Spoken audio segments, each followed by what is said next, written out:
সিন্ডিকেটৰ বিৰুদ্ধে কঠোৰ হৈছে মুখ্যমন্ত্ৰী ডক্টৰ হিমন্ত বিশ্ব শৰ্মা কিন্তু সৰবৰাহকাৰীয়ে ন কৌশল ৰচনা কৰি সিন্ডিকেট চলাই আছে। আমি গুৱাহাটী ৰেলৱে ষ্টেচনত আছো, ভিডিঅ' জাৰ্নেলিষ্ট পল্লৱে আছে, পল্লৱে দেখুৱাব কালি জিআৰপিয়ে বৃহৎ পৰিমাণৰ অবৈধ বাৰ্মিজ চুপাৰী জব্দ কৰিছে আৰু কিছুদিন পূৰ্বে অবৈধ বাৰ্মিজ চুপাৰী এইদৰে জব্দ কৰিছিলে। যিহেতু কাঞ্চনজঙ্ঘা এক্সপ্ৰেছৰ তিনিটাকৈ ডবাত এইদৰে বাৰ্মিজ চুপাৰীখিনি লৈ অনা হৈছিলে আৰু আগৰতলাৰ পৰা পশ্চিমবংগ অভিমুখে এইখিনি বাৰ্মিজ চুপাৰী লৈ অনা বুলি আমি খবৰ লাভ কৰিছোঁ। যিহেতু আগৰতলাৰ পৰা শিয়ালদহ অভিমুখে কাঞ্চনজঙ্ঘা এক্সপ্ৰেছটোকে এই চুপাৰীখিনি লৈ আনিছিলে আৰু ৰাজ্যত যিহেতু ড্ৰাগছ গৰুকে ধৰি বিভিন্ন ধৰণৰ সিন্ডিকেট চলি আছে আৰু সিন্ডিকেটৰ বিৰুদ্ধে মুখ্যমন্ত্ৰীয়ে যথেষ্ট কঠোৰ হোৱা দেখা গৈছিলে। কিন্তু সেই সময়তো এইদৰে গাড়ীৰে নহয় ট্ৰেইন যোগে এইদৰে অবৈধ চুপাৰী এইদৰে লৈ অনা হৈছে আৰু কাঞ্চনজঙ্ঘা এক্সপ্ৰেছৰ তিনিটাকৈ ডবাৰ পৰা কালি জিআৰপিয়ে যি নিয়মীয়া তালাচী চলি থাকে সেই নিয়মীয়া তালাচীত জব্দ কৰা হৈছে এইদৰে বৃহৎ পৰিমাণৰ চুপাৰী, যাৰ বজাৰ মূল্য প্ৰায়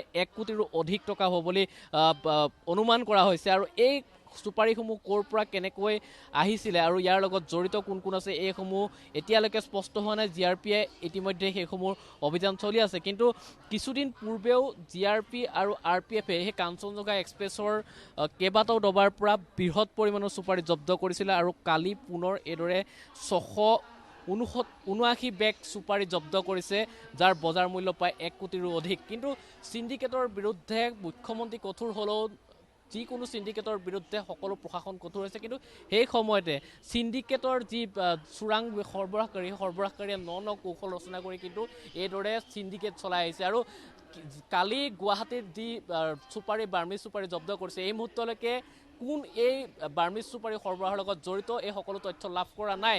কিন্তু নিয়মিতভাৱে বিগত এসপ্তাহত 3বাৰকৈ এইদৰে গুৱাহাটী ৰেলৱে ষ্টেচনত বাৰ্মিজ চুপাৰী জব্দ কৰিছে জিআৰপি আৰু আৰপিএফে।